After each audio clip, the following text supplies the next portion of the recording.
मुल्क से दहशतगर्दी खत्म क्यों ना हो सकी, डीजीआई एसपीआर ने वजूहात बता दी। कहा, पहली वजह नेशनल एक्शन प्लान के नुकात पर मुकम्मल अमल न करना, दूसरी वजह दहशतगर्दी के मामले पर सियासत करना, कौम को उलझाना, तीसरी वजह भारत का अफगानिस्तान को पाकिस्तान के खिलाफ दहशतगर्दी के लिए इस्तेमाल करना, चौथी वजह मंसूबे के तहत दहशतगर्दों सहूलतकारों को स्पेस दी गई, पांचवी वजह खैबर पख्तूनख्वा में दहशतगर्दी के पीछे सियासी और मुजरिमाना गठजोड़ है।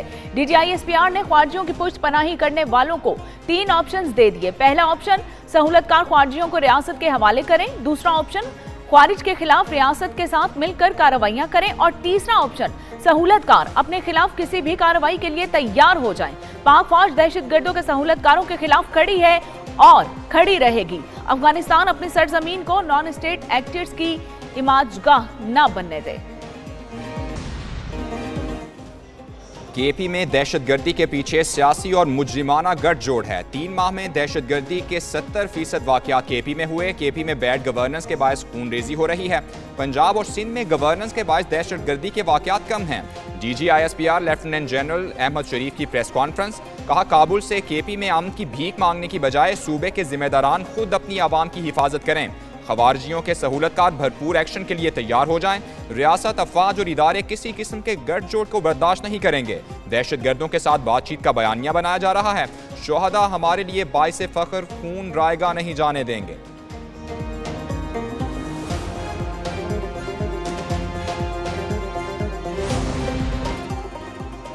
एक सूबे में ऐसी क़यादत लाई जा रही है जो रियासत के खिलाफ है और ऐसा होने नहीं देंगे। तमाम सियासतदान काबिले एहतराम है, लेकिन सियासत रियासत से ऊपर नहीं है। अगर कोई फर्द वाहिद समझता है कि उसकी जात पाकिस्तान से बड़ी है तो कबूल नहीं। DGI SPR lieutenant general Ahmed Sharif Chaudhry की प्रेस कॉन्फ्रेंस। कहा, फौज का जाती या सियासी ताल्लुक नहीं बल्कि मुल्क के इदारे का ताल्लुक है। दहशतगर्दों के सहूलतकार किसी भी ओहदे पर हों, कार्रवाई होगी। किसी की सियासत और मसलहत के लिए आप और मैं कुर्बानी क्यों दें? उन लोगों के झूठ पर मबनी बयानियां बनाने की आदत हो चुकी है।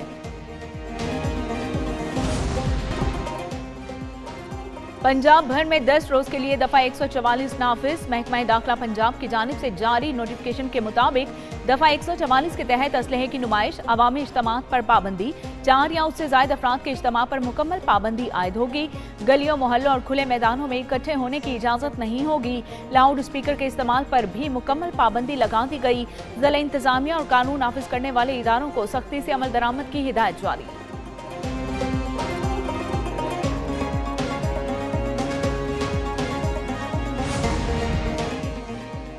नायब वज़ीर-ए-आज़म इसहाक डार की ज़ेर सदारत मुल्क की इक़्तिसादी सूरत हाल का जायज़ा इजलास हुआ। रवां माली साल के आदाद-ओ-शुमार और IMF मिशन के हालिया मुज़ाकरात से आगाह किया गया। इसहाक डार ने सैलाब के बावजूद मईशत की कारकर्दगी पर इत्मीनान का इजहार किया।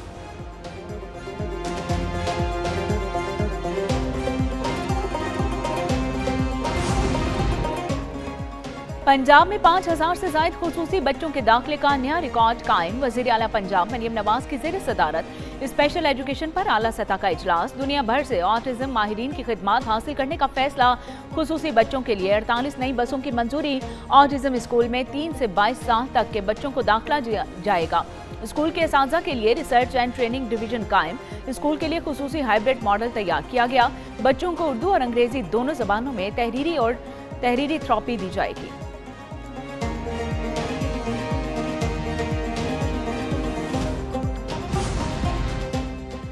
ट्रंप का ख्वाब पूरा ना हो सका। अमन का नोबेल इनाम वेनेजुएला की जमहूरियत नवाज रहनुमा मारिया कोरिना मचैडो को मिल गया। स्वीडन की royal Swedish academy of sciences के सरबरा ने नोबेल अमन इनाम 2025 का ऐलान करते हुए कहा कि अमन का नोबेल इनाम वेनेजुएला की जमहूरियत नवाज रहनुमा मारिया कोरिना मचैडो को दिया जाता है। मारिया कोरिना मचैडो को वेनेजुएला के अवाम के जमहूरी हुकूक के फ़रोग और आमरीत से जमहूरियत की मुनसिफाना और पुरअमन मुंतकली की जिद्दोजहद पर दिया गया।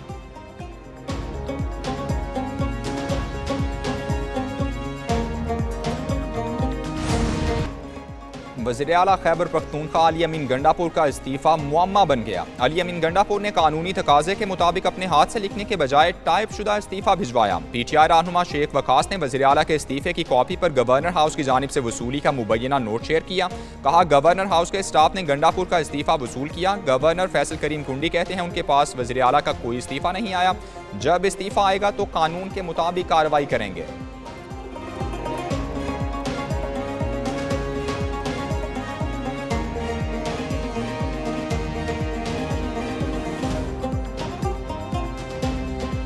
मेरे पास कोई इस्तीफा अभी तक ऑफिशियली नहीं आया और जब मेरे पास ऑफिशियल आएगा तो मैं कानून के मुताबिक कहूँगा। नहीं, आई थिंक फेक न्यूज़ है। मेरे मिलिट्री सेक्रेटरी साहब के पास नहीं आने, मेरे सेक्रेटरीट में है। जब आएगा तो हम उसको ऑफिशियली करेंगे। मेरा इस्तीफा हो चुका है, मैं इस्तीफा दे चुका हूँ और मैं इनको एक पैगाम दूंगा कि जो आप ये इस तरह के ड्रामे कर रहे हैं और इस चीज़ को आप लंबा कर रहे हैं, मुझे वैसे अगर ऑफर दोबारा आएगी भी सही तो मैं करूँगा भी नहीं, ये मैं बता रहा हूँ आपको। बानी पीटीआई के कहने पर इस्तीफा दिया है, अगर वो भी दोबारा वजीर आला बनने की पेशकश करें तो ठुकरा दूंगा। अली अमीन गंडापुर कहते हैं कि वो पार्टी ओहदा लेने के हक में नहीं, कारकुन के तौर पर काम करेंगे। विफाकी हुकूमत अगर खैबर पख्तूनख्वा में कोई चक्कर चला रही है तो ऐसा नहीं हो सकता।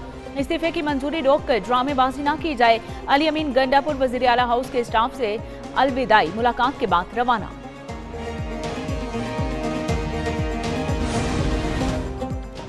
तोशाखाना 2 केस बानी पीटीआई और बुशरा बीबी ने 342 के तहत बयानात जमा करा दिए। बानी पीटीआई का हलफ पर बयान रिकॉर्ड कराने से इनकार। कहा प्रोसिक्यूशन मेरे खिलाफ इल्जामात साबित नहीं कर सकी, हलफ उठाकर बयान देने की जरूरत नहीं। सऊदी वलीअहद के तहाइफ कानूनी तरीके से हासिल किए। वज़ीर आज़म हाउस के कंट्रोलर ने कानूनी अमल मुकम्मल करके तहाइफ दिए। तहाइफ का तखमीना निजी कंपनी से फ़ोन पर लगवाया गया। इनाम शाह कभी मेरे पर्सनल सेक्रेटरी नहीं रहे। तोशाखाना 2 केस की नैब इंक्वायरी गैर कानूनी है। इटली से लाई गई दस्तावेजात भी नाकाबिले कबूल हैं। वादा माफ गवाह सुहेब अब्बासी की गवाही मशकूक है। उन्हें फेयर ट्रायल का हक नहीं मिला और उनके खिलाफ बेबुनियाद मुकदमात कायम किए गए।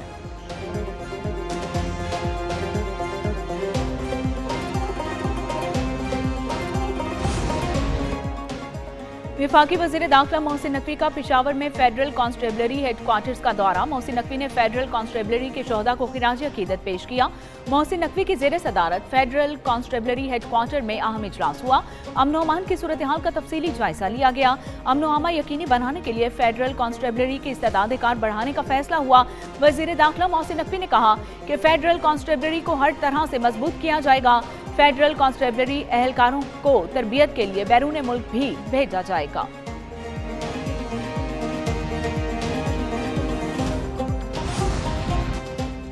पाकिस्तान में सऊदी सरमायाकारों का भरपूर खैर मकदम करते हैं। सऊदी अरब के विजन 2030 से बहुत कुछ सीख सकते हैं। वज़ीर ख़जाना मोहम्मद औरंगज़ेब का कराची में सऊदी सरमायाकारों से वर्चुअल खिताब। कहते हैं हुकूमती काविशों के नतीजे में मुल्क ने मुआशी इस्तेहकाम हासिल कर लिया। सरमायाकारों को साजगार माहौल फराहम करना हुकूमत की अव्वलीन जिम्मेदारी है। इस्लाहाती अमल तमाम मुतालिका फरीकैन की मुशावरत से आगे बढ़ाया जा रहा है। तवानाई और टैक्स समेत दीगर शोबों में इस्लाहाती एजेंडे पर अमल पैरा हैं। बरामदात पर मबनी मुआशी तरक्की के लिए पुरज़्म हैं। 3 बड़ी रेटिंग एजेंसीज ने पाकिस्तान के मुआशी इशारियों को मुस्बत करार दिया है।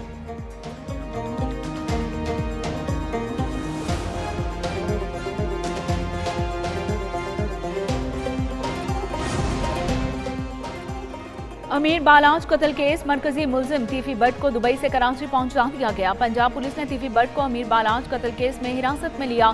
तीफी भट्ट को नामालूम मुकाम पर मुंतकिल कर दिया गया। अमीर बालाज टीपू कत्ल केस में मतलूब मुलजिम तीफी भट्ट को इश्तिहारी मुलजिम करार दिया गया था। तीफी भट्ट बालाज कत्ल के फौरी बाद इस्लामाबाद से ग्लासगो रवाना हुआ था। लंदन का वीजा खत्म होने पर तीफी भट्ट वीजा रेवेन्यू कराने के लिए दुबई आया था।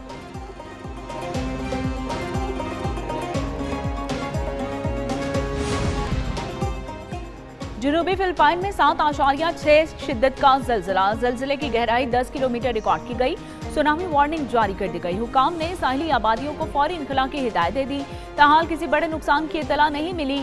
आफ्टर शॉक्स का खदशा बरकरार है। 1 अक्टूबर 2025 को भी फिलिपाइन में 6.9 शिद्दत के जलजिले ने तबाही मचा दी थी, जिसके नतीजे में 74 अफराद हलाक और 500 से ज्यादा जख्मी हो गए थे।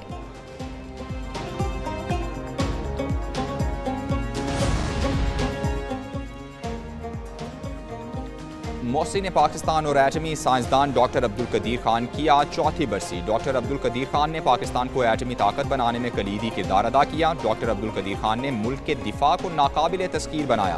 कौमी एटमी साइंसदान डॉक्टर AQ खान को कौम खिराज अकीदत पेश करती है। डॉक्टर अब्दुल कदीर खान की खिदमात तारीख में सुनहरी हरूफ में लिखी जाएंगी।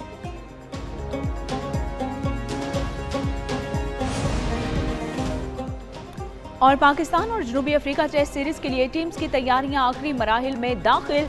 कदाफी स्टेडियम लाहौर में दोनों टीम्स ने भरपूर प्रैक्टिस की। दोनों टीमों ने बैटिंग, बाउलिंग और फील्डिंग की मशकें की। पाकिस्तान और जनूबी अफ्रीका की टीम्स के दरमियान 2 टेस्ट मैचेस की सीरीज का पहला टेस्ट 12 अक्टूबर से कदाफी स्टेडियम लाहौर में खेला जाएगा।